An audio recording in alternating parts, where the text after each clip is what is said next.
Fast, focused, and fearless. Here's everything you need to know as you jumpstart your day. I'm Diego Castro. President Bongbong Marcos has made headlines for going up to Chinese Premier Li Qiang during the ASEAN summit. Marcos Jr. directly told Li Qiang that the Philippines is upholding its sovereignty in a disputed West Philippine Sea. We must emphasize that practical cooperation in the maritime domain can only flourish with an enabling environment of regional peace, security, stability, anchored in international law. The Philippines, therefore, continues to uphold the primacy of the 1982 UN Convention under the Law of the Sea as the framework within which all activities in the seas and oceans are conducted. Li Qiang did not directly address territorial issues in the South China Sea during the ASEAN-China summit, but he said China is willing to, quote, see common ground and set aside differences with ASEAN countries to handle disagreements. Li also warned of a new Cold War if conflicting countries do not appropriately handle differences and disputes. 管控分歧，当前很重要的是要反对选边站队，反对集团对抗，反对新冷战，要妥善处理国家之间的分歧和争端。 One analyst describes Marcos Jr.'s remark on the West Philippine Sea issue at the ASEAN summit as, quote, unexpected. Speaking to the big story, international relations professor Renato De Castro cited Marcos's different approach on the WPS when he was still running for the top post.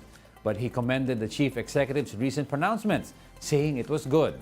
De Castro also pointed out that leaders of other claimant countries in the South China Sea dispute appeared pleased with Marcos's stand. Well, it's good. I really don't expect this because I was, of course, listening when he was still a candidate.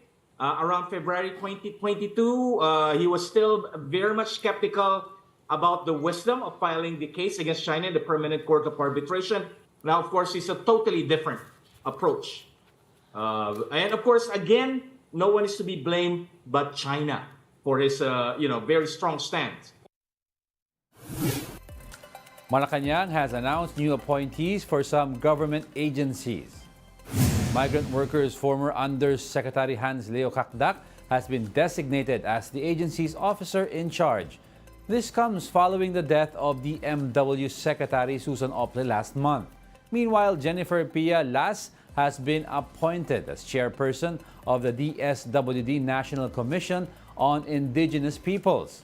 Over at the Transportation Department, Jose Lim IV is now the agency's assistant secretary. We'll be back with more stories after the break. Keep it here on One News.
You're still watching One News Now. I'm Diego Castro.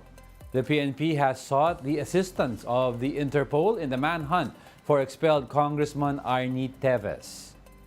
PNP spokesperson Jean Fajardo said it is imperative for them to inform the Interpol as Teves is hiding abroad.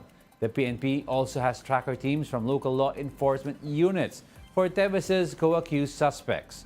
This came after a court ordered their arrest over the murder of Governor Ruel Degamo and 9 others last March. A photo of a smiling monkey has passed through undetected in the SIM card registration site of telcos. The NBI found out that you can successfully register a SIM card using fake photos, or at least in their test run, even if you use the photo of a smiling monkey. The NBI told senators that the night before the hearing, they also tried using different names and other fake photos for SIM registration, and these were still accepted. The NBI said this is proof that anyone could register their SIMs using fraudulent identities, something that senators expressed concern on. Buti nga nakangiti po. Kasi kung hindi, baka hindi yung binagbigyan yan. If you're with the telcos and you see this application form of that monkey smiling at you, what the heck are you doing? It's common sense na hindi dapat pagbigyan to dahil hindi yun natin mahuhuli yung mga gumagawa ng kalokohan dito. In weather, the southwest monsoon or habagat continues to affect some parts of the country. Scattered rains are expected over Batanes and Babuyan Islands in the next 24 hours. Metro Manila and the rest of the country may also experience isolated rains. Residents are warned of possible flash floods or landslides during heavy rains. No other weather disturbance has been spotted within the Philippine area of responsibility.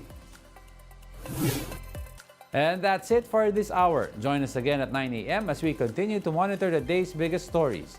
I'm Diego Castro. We are One News, all sides, all the time.